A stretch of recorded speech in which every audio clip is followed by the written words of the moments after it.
বাসে, ট্রেনে, ট্রামে, রাস্তায় আপনি যাকে রোজ দেখেন, যার শাড়ি, কপালের টিপ, কানের দুল আর পায়ের গোড়ালি আপনি রোজ দেখেন, আর আরো অনেক কিছু দেখতে পাওয়ার স্বপ্ন দেখেন। স্বপ্নে যাকে ইচ্ছে মতো দেখেন, আমি সেই বিহারের প্রত্যন্ত গ্রামে দিনের আলোয় যার ছায়া মারানো আপনার ধর্মে নিষিদ্ধ, আর রাতের গভীরে যাকে বস্তি থেকে তুলে আনতে পাইক বরকন গাছ পাঠান আপনি, আর সুসজ্জিত বিছানায় যার জন্য অপেক্ষায় অধীর হয় আপনার রাজকীয় দাম্পত্য, আমি সেই মেয়ে। আমি সেই মেয়ে আসামের চা বাগানের ঝুপড়ি কামিন বস্তি থেকে যাকে আপনি নিয়ে যেতে চান সাহেবী বাংলোয় মধ্যরাতে, ফায়ার প্লেসের ঝলসে ওঠা আলোয় মোদির চোখে দেখতে চান যার অনাবৃত শরীর, আমি সেই মেয়ে। রাজস্থানের শুকনো উঠান থেকে পিপাসার জল আনতে যাকে আপনি পাঠিয়ে দেন 10 মাইল দূরে সরকারি ইদারায়, আর 20 মাইল হেঁটে ক্লান্ত বিধ্বস্ত যে রমণী ঘোড়া কাঠের ঘরে ফিরলেই যাকে বসিয়ে দেন চুলার আগুনের সামনে আপনার রুটি বানাতে, আমি সেই মেয়ে। আমি সেই মেয়ে যাকে নিয়ে আপনি মগ্ন হতে চান গঙ্গার ধারে, কিংবা ভিক্টোরিয়ার সবুজে, কিংবা সিনেমা হলের নীল অন্ধকারে, যার চোখে আপনি এঁকে দিতে চান ঝুটা স্বপ্নের কাজল, আর ফুরিয়ে যাওয়া সিগারেটের প্যাকেটের মতো যাকে পথের পাশে ছুঁড়ে ফেলে আপনার ফুল সাজানো গাড়ি শুভ বিবাহ সুসম্পন্ন করতে ছুটে চলে যায় শহরের পথে। কোণে দেখা আলোর গধূলিতে একা দাঁড়িয়ে থাকা, আমি সেই মেয়ে। আমি সেই মেয়ে।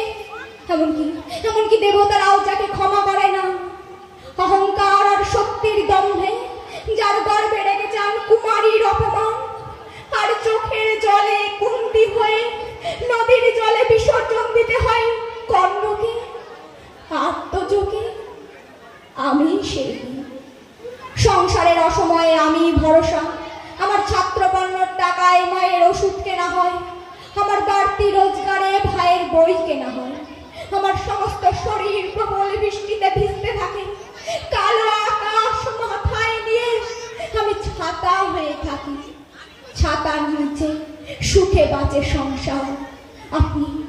আপনারা আমার জন্য অনেক করেছেন, সাহিত্যে, কাব্যে, শাস্ত্রে, লোকাচারে আমাকে মা বলে পুজো করেছেন, প্রকৃতি বলে আদিক্ষেতা করেছেন, আর শহরগঞ্জের কানাগলিতে ঠোঁটে রং মাখিয়ে কুপি হাতে দাঁড় করিয়ে দিয়েছেন।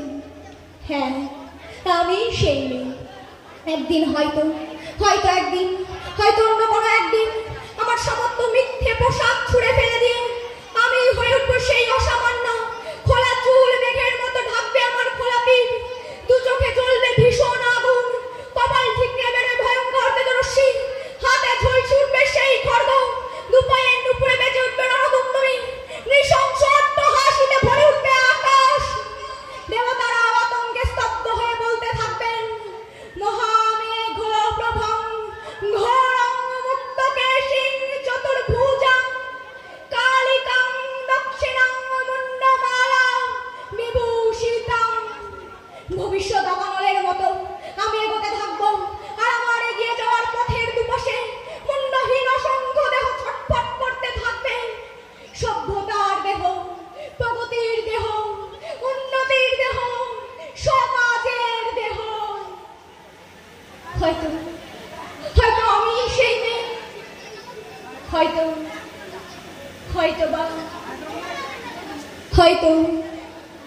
বা